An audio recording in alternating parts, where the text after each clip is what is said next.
مجھے کھانسی ہو گئی.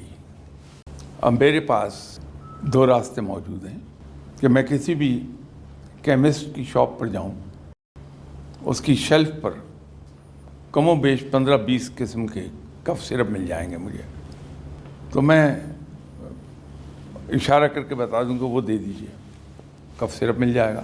یا میں اس کیمسٹ سے کہہ دوں کہ مجھے کھانسی ہوئی بھی ہے, کوئی اچھا کف سرپ دے دیجئے, وہ صاحب اٹھا کے دے دیں گے مجھے.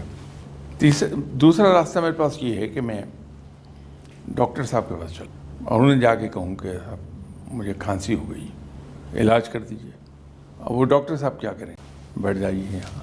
سب سے پہلے وہ میرے منہ میں وہ چمچ ڈال کے تو گلا دیکھیں گے کہ میرا گلا تو ٹھیک ہے.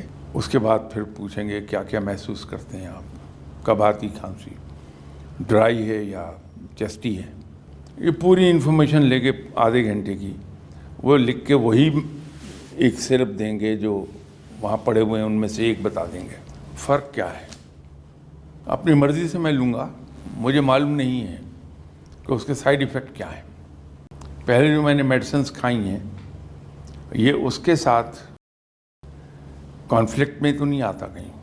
یہ سب کچھ جاننے کے بعد, میرا ٹیمپریچر لینے کے بعد, پھر وہ جو مناسب ہے میری باڈی کیمسٹری کے مطابق وہ کف سرپ دیں گے.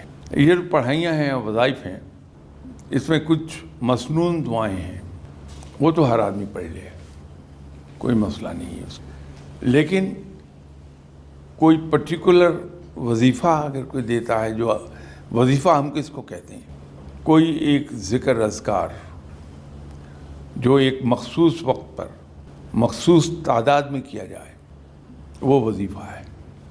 تو اس کے اثرات اور ہیں, ان اثرات کو کوئی صاحب علم ہی جانے گا. تو فرض کر لیجئے کہ میں اور آپ 8-8, 10-10 وظائف پڑھ رہے ہیں, تو ہمیں نہیں معلوم کہ ان میں کون سی پڑھائی کے اثرات کیا ہیں. لیکن اگر کوئی صاحب علم بتائے گا اس ڈاکٹر صاحب کی طرح, تو ہمیں پھر وہی بتائے گا جو ہمیں سوٹ کر جائے.